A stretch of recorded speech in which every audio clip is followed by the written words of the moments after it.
The DJI Osmo Pocket 3 versus the Osmo Action 5 Pro. If you're watching this video, you're likely trying to decide between these two cameras. So which one has a better image quality? Well, in today's video, I'm going to be just shooting random stuff in different lighting situations and giving you guys a comparison video, short and sweet, of these two cameras. And at the end of the video, I'm going to give you guys my personal settings for each one. Spoiler alert, it's really not that complicated. Let's dive in.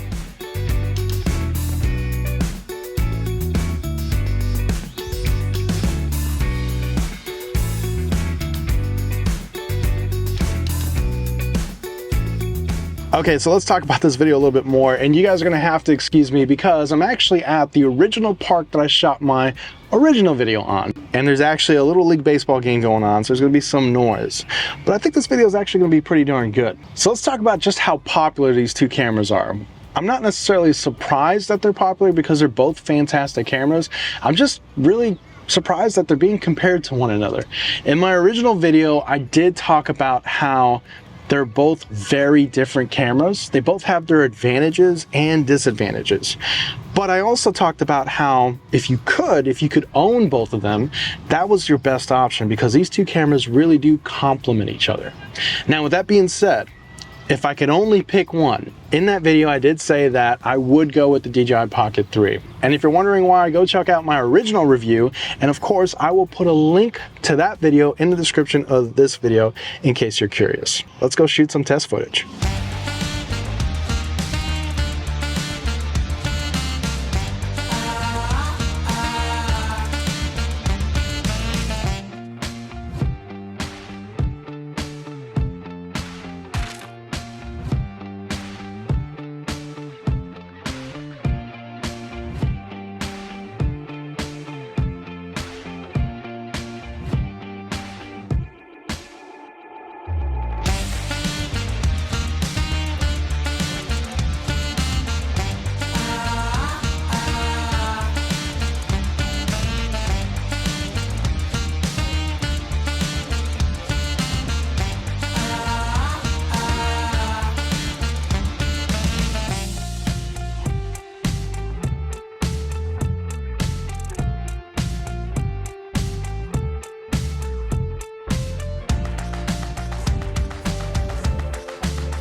Alright, so I do hope that this video gave you guys an idea of the image quality between the two cameras in different lighting situations. Now, I didn't get every single lighting situation that I was hoping to get, and maybe I'll do a future video where I'll focus specifically on low light capabilities, and we'll talk about that in just a second. But you can see that when you have, like most cameras, a lot of good natural lighting, you're gonna get a great image. And it's really no different between these two cameras. Now, the Pocket 3, spec-wise, on paper does have a little bit more better features or professional features, but you can see that the Action 5 Pro really held up its own. I mean, it did a fantastic job. They each have their pros and cons. I also think that with the Pocket 3 having the larger sensor, it tends to kind of bring in a little bit more detail, and it needs to be de-sharpened a little bit, right, within the camera. But I'm also surprised with the Action 5 Pro because it doesn't necessarily give you that action camera look that I dread. It still gives you a really nice image. Now, it can do the action camera thing, but that's what it is.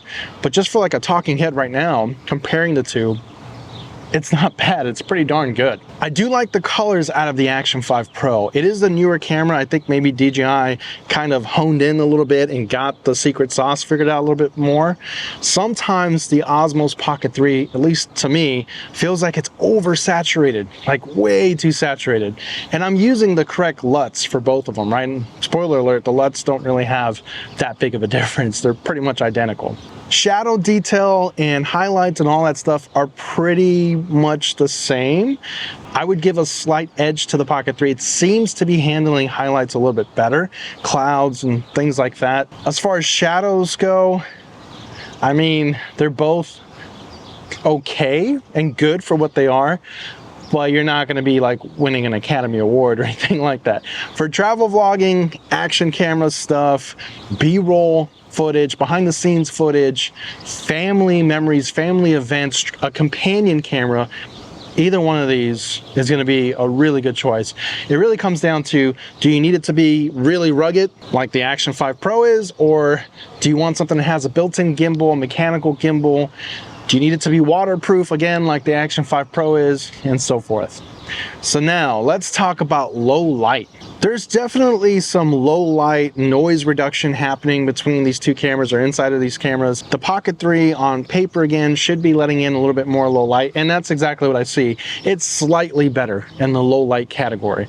Sometimes it does really surprise me. Sometimes the Pocket 3 will just do stuff. Again, I mean, you still have to have decent amount of lighting, but for what it is and how small it is, we've been blown away sometimes with the low light capabilities. Now the Action 5 Pro, low light capabilities are pretty darn good. I do see a slight degrading of some sort happening with the Action 5 Pro, but again, as an action camera, it's doing a fantastic job.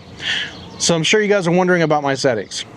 It really is very, very simple. So let's start with the picture profile. Both of these cameras live on D-Log M or whatever DJI calls it.